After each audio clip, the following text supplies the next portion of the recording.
Good morning from ABC 13. I'm Tom Cook. And I'm Erica Simon in for Samika Knight. Here is the latest news.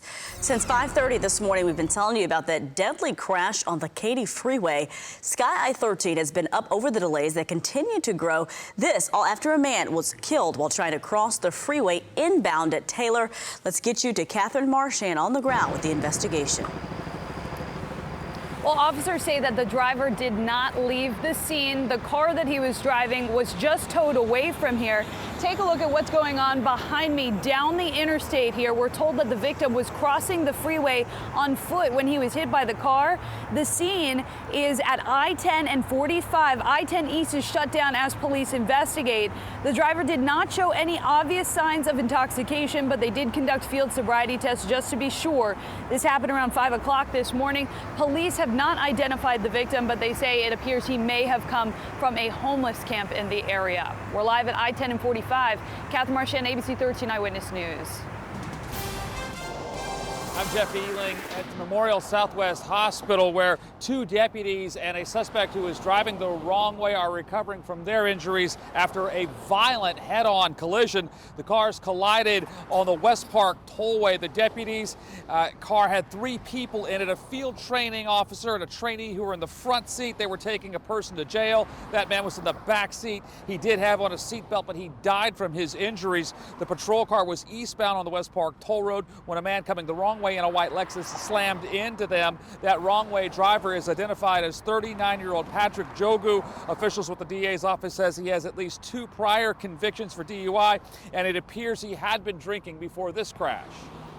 We're going to find out where he was drinking.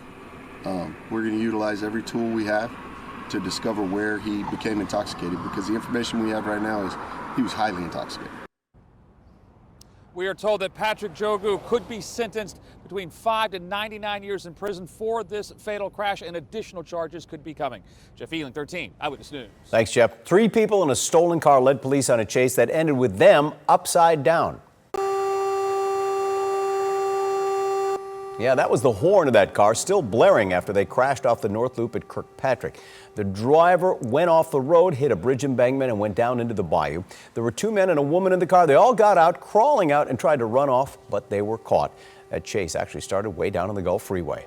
Today starts the 3rd week of testimony in the murder retrial of David Temple. He is the former A-Leaf Hastings football coach accused of killing his pregnant wife Belinda back in 1999.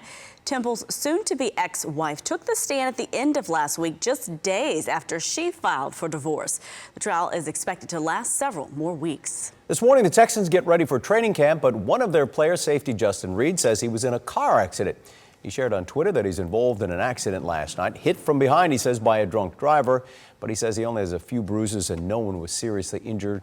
And at the end, he says, make good decisions out there on the road. Good advice. Reed in the 2nd season with the Texans. Training camp starts this Thursday. Your voice, your vote. We're about 2 months away from the Democratic presidential debate taking place at Texas Southern University here in Houston. ABC 13 broke the news about the venue announcement yesterday morning. The candidates taking part will likely be less than the 20 debating next week in Detroit. Invitations will depend on fundraising and polling numbers. ABC News hosts the debate September 12th and 13th. It will air live here on ABC 13.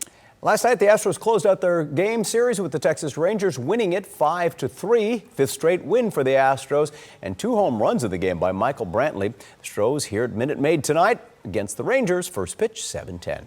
And you can stop by the Whataburger on the Gulf Freeway to meet the Astros pitcher Chris Davinsky. He'll be greeting fans at that Gulf Freeway location in Friendswood from 11 until noon today. It's limited to 225 fans. And the Astros hosting NASA night at the ballpark. The players will all be wearing special hats with a commemorative Apollo 11 patch. Fans can buy the hats at the team store. And there will be a replica of Neil Armstrong's spacesuit in center field, and his son, Rick Armstrong, will throw out the first pitch tonight. All right, let's go a quick check of the weather with Alita Loreska. All right, we've been giving you a lot of early warning about this front. It is now across the state of Texas, stretching all the way into central Oklahoma. Showers and storms will be firing up in and around this front. Now ahead of it, very warm and humid atmosphere. We've got showers and storms early this morning, about a 20 to 30% chance, and then building as we get into the afternoon, especially during the evening. More widely scattered as we get into the afternoon hours with the daytime heating. Really, that sea breeze front will allow allow for those showers and storms. And then here comes this cool front. Leading edge of the front makes its way across the northern counties sometime around 9 o'clock in the evening. And then by midnight, we've put a pause here. You can see a broken line of showers and storms possible from central Texas all the way into southeast Texas, as far east as Lake Charles, and then swinging through just in time for that early morning commute. There will be some wet roads out there, but the majority of the heavy rain and storms should be winding down, or at least pushing further across the Gulf of Mexico. Notice those north winds. Those north winds are going to introduce some very dry air across our area, sending dew point temperatures down into the 50s as we get into Tuesday afternoon. But more noticeable when you wake up by Wednesday morning, some refreshingly cool temperatures, nice and crisp as well, with temperatures in the upper 60s to low 70s to start off Wednesday morning. Afternoon temperatures still will be on the warm side, running a few degrees below normal. We'll do it again on Thursday. By Friday, we get a little uptick in that moisture, sending about a 20% chance of a rain shower during the afternoon, and then more humid, muggy air returning for the weekend. Elisa. And we're looking ahead to your drive this evening, especially on the west side. Nighttime closures. Let's take a closer look at what's happening on the West Loop. This is a total closure southbound. I-10 to Post Oak. Your alternate route is Chimney Rock. Starts at 9 p.m. in the evening. Reopening for the morning rush hour, happening each night through Wednesday. All right, and that's Eyewitness News for this morning. We are always updating the ABC 13 mobile app. You can also stay up to date with us on abc13.com. Have a great day.